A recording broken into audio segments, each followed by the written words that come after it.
Okay. మీరు అప్పటికి ఒంటరిగా ఉండేవాళ్ళా? మీ హస్బెండ్ గారు ఉండేవాళ్ళని విన్నాను.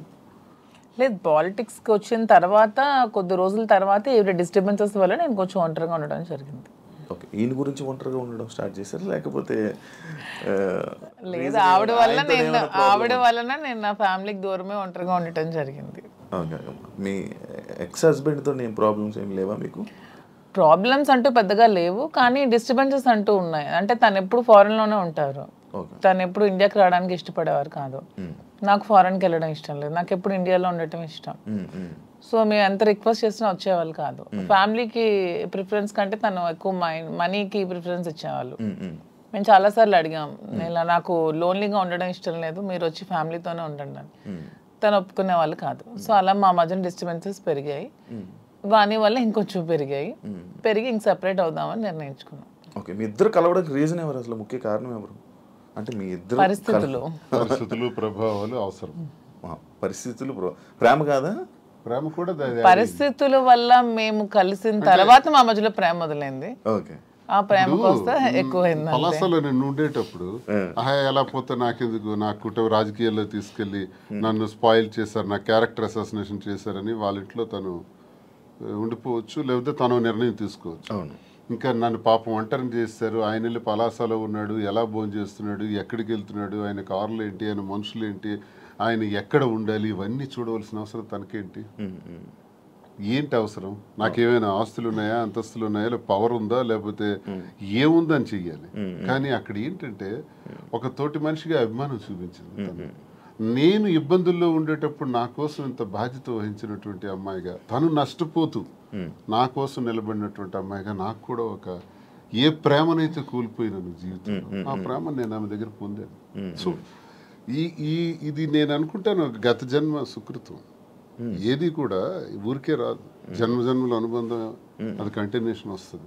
గత జన్మలో అక్కడ తాగింది, ఇప్పుడు ఇక్కడతో కంటిన్యూ అవుతుంది. అని మీరు గత జన్మలో కూడా మనిషిగా వచ్చారంటారా? ఇప్పుడు రెండు ఉంటాయి సార్. కృష్ణ పరమాత్ముడు చెప్పినట్టు కర్మ సిద్ధాంతం ఒకటి ఉంటుంది. ABCD గత జన్మలో నేర్చుకున్నాం అనుకోండి, EFGHL ఎక్కడి నుంచి స్టార్ట్ చేస్తాం. అంటే ఈ నుంచి ఎలా స్టార్ట్ చేస్తామంటే ABCD గత జన్మలో నేర్చుకున్నటువంటి ఆ కంటిన్యూషన్ అనేది ఈ జన్మకు ఉంటుంది అన్నది ఖచ్చితంగా గత జన్మ సుకృతాలు, గత జన్మ వ్యవహారాలే ఈ జన్మ కొనసాగింపుగా ఉంటాయని కృష్ణ పరమాత్ముడు చెప్పింది, గీతలో కూడా చెప్పినటువంటిదే. అది ఒకవైపు నమ్మితే అది నిజం. నేను కర్మ సిద్ధాంతాన్ని నమ్ముతాను కాబట్టి అది నిజం. లేదు సైంటిఫిక్గా వెళ్ళామనుకోండి, ఇట్స్ ఎ కెమికల్ రియాక్షన్, రసాయనిక చర్య. మనిషికి మధ్యన జరిగినటువంటి ఆలోచనలు, కలయికలు, ఆ పరిస్థితుల ప్రభావాలు బట్టి ఒక మనిషి మీద ఒక మనిషికి ఆకర్షణ, కోపము, వ్యతిరేకత, రకరకాల భావాలు ఎందుకు కలుగుతాయంటే రసాయనిక చర్యల వల్లే కలుగుతాయి. అలా అని కూడా అనుకోవచ్చు. సైన్స్ ఎప్పుడైనా కలగొచ్చు అంటారా? కలగచ్చు. అంతే. ఏ మనిషి ఎప్పుడు ఎలా మారుతారో, ఎప్పుడు శత్రువులు అవుతారో, ఎప్పుడు మిత్రులు అవుతారో, ఎప్పుడు ఏ రకంగా మారుతాం అన్నది ఇదంతా మనిషికి మధ్య ఉండేది కెమికల్ బ్యాలెన్స్. అది ఇంబ్యాలెన్స్ అయితే ఇంకో రకంగా మారుతాం, వైలెంట్ గా మారుతాం. సైన్స్ ప్రకారం లేదు, కర్మ సిద్ధాంతం ప్రకారం వెళ్తే గత జన్మ సుకృతం. ఏదనుకున్నా మాది కెమిస్ట్రీ పరంగా చూసుకుంటే, సైన్స్ ప్రకారం చూసుకుంటే రసాయనిక చర్య, లేదు కర్మ సిద్ధాంతం ప్రకారం చూసుకుంటే గత జన్మ సుకృతం. ఓకే. మాధురి గారు, మీరు ఇద్దరు కలిసి ఉండడం స్టార్ట్ చేశాక మీలో ఉన్న మార్పులు ఏం చూసారు మీ జర్నీ? అంటే ఏ ఒంటరితనంతో నేను బాధపడ్డానో, ఏ ప్రేమ తక్కువై నేను సఫర్ అయ్యాను. మీకు కూడా ప్రేమ తక్కువైంది ఇంట్లో? మరి ఇద్దరు వేరేగా, ఒకరు ఫారెన్ లో ఒకరు ఇండియాలో ఉంటే ప్రేమ తక్కువ ఉంటుంది. వైఫ్ అండ్ హస్బెండ్ అంటే దగ్గరగా ఉంటాయి కదా బాండ్ అనేది. అంటే లాంగ్ డిస్టెన్స్ లవ్ స్టోరీస్ అని ఇప్పుడు రీసెంట్ గా బాగా వైరల్. నాకు అలాంటివి నచ్చవు. కొంతమంది ఒక్కొక్క స్టోరీస్ నచ్చుతారు. మీకు లాంగ్ డిస్టెన్స్ స్టోరీస్ నచ్చవు. స్టోరీ లేదు. నాకు మాత్రం నా పక్కనే హస్బెండ్ ఉండాలనే ఫీలింగ్ తో ఉన్న అమ్మాయి నేనైతే మొదటి నుంచి ఉన్నాను. సో నాకు ఏ రోజైతే నేను శ్రీనివాస్ గారితో నా లైఫ్ స్టార్ట్ చేశానో, నా జర్నీ, అప్పటి నుంచి నాకు హ్యాపీనెస్ కానీ, మీరు అన్నట్టు నా ఒంటరితనం పోయి నాకు అంటూ ఒక తోడు దొరికింది. హ్యాపీగా ఉన్నాను. నన్ను వదిలే ఏ రోజు కూడా ఎక్కడికి ఇంతవరకు ఈ 4 yearsలో ఎప్పుడు ఎక్కడికి పోలేదు. ఎప్పుడు నాతోనే ఉంటారు. ఎక్కడికి వెళ్ళినా ఇద్దరం కలిసే ట్రావెల్ చేస్తాం. ఏ పనైనా ఇద్దరం కలిసే చేస్తాం. ఈవెన్ ఎలక్షన్ క్యాంపెయిన్ కానీ ఎక్కడికి వెళ్ళాలని అన్ని ఇద్దరం కలిసే చేస్తాం. నాకు చాలా హ్యాపీగా ఉంది. నేను కోరుకున్న జీవితం నాకు దొరికినట్టు అనిపిస్తుంది. మీ ఇద్దరి మధ్యన హ్యాపీగా ఉండొచ్చు, కానీ సొసైటీ కానీ, లేకపోతే మిమ్మల్ని నమ్మి ఓట్లు వేయడానికి కానీ, లేకపోతే ఎవరైతే జనాలు ఉన్నారో వాళ్ళ మాటలను మీరు పట్టించుకుంటారా? సొసైటీకి మా వల్ల వచ్చిన ఇబ్బంది ఏంటి నాకు అర్థం కాదు. అంటే మీరు ఏం చూపిద్దామని అనుకుంటున్నారు? ఏం చూపిద్దాం? ఒక హస్బెండ్ తో డిఫరెంట్ ఒక అమ్మాయి, ఒక వైఫ్ తో డిఫరెంట్ అబ్బాయి కలిసి ఇంకొక పెళ్లి చేసుకుంటున్నాం. దానికి ఇంకేం చూపించాలనుకుంటున్నారు ఎవరైనా? దీంట్లో ఏం చూపిద్దాం అని మీరు అనుకుంటున్నారు? ఎందుకు మీరు అందరికీ మీకు ఇది నెగిటివ్ కనిపిస్తుంది? నాకు నా హస్బెండ్ తో డిఫరెన్సెస్ ఉన్నాయి, ఇతనికి ఈమె వైఫ్ తో డిఫరెన్సెస్ ఉన్నాయి. సో మా ఇద్దరం కలిపి ఒకటే అయ్యాం. దానిలో తప్ప ఉంది. ఎంతమంది సెకండ్ మ్యారేజ్ చేసుకోవట్లేదు, 3-4 పెళ్లిళ్ళు చేసుకుంటున్నారు. మేము 2వ పెళ్లి చేసుకున్నాం. దీంట్లో ఎందుకు అంత చెప్పకుండా చేసుకుంటున్నారు? 3 పెళ్లిళ్ళు 4 పెళ్లిళ్ళు చేసుకుంటున్నారు. పెళ్లిలో ఒక ప్రెగ్నెంట్లు చేస్తున్నారు, పిల్లల్ని కనేస్తున్నారు, వదిలేస్తున్నారు, వీధిని పడేస్తున్నారు. మేము అవేమీ చేయలేదు. మేము మాకు డిఫరెన్సెస్ ఉన్నాయి, వీళ్ళకి డిఫరెన్స్ ఉన్నాయి. మా పబ్లిక్ చెప్పాం, మా ప్రజలకు చెప్పాం, మా ప్రజలకు చెప్పే మేము మొన్న ఎలక్షన్ చేసాం. ఎలక్షన్లో నేనే దగ్గరుండి చేశాను. వాళ్ళకి అన్ని నా గురించి తెలుసు. మా ఇద్దరిని దగ్గరుండి చేసాం. మా పిల్లల్ని చూసుకున్నాం, వీళ్ళ పిల్లలు పెళ్లి చేస్తారు, వీళ్ళ పిల్లలు సెటిల్మెంట్లు చదివించుకున్నాం.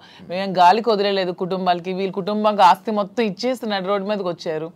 నేను నా తల్లిదండ్రుల ఆస్తితో నేను ఉన్నాను.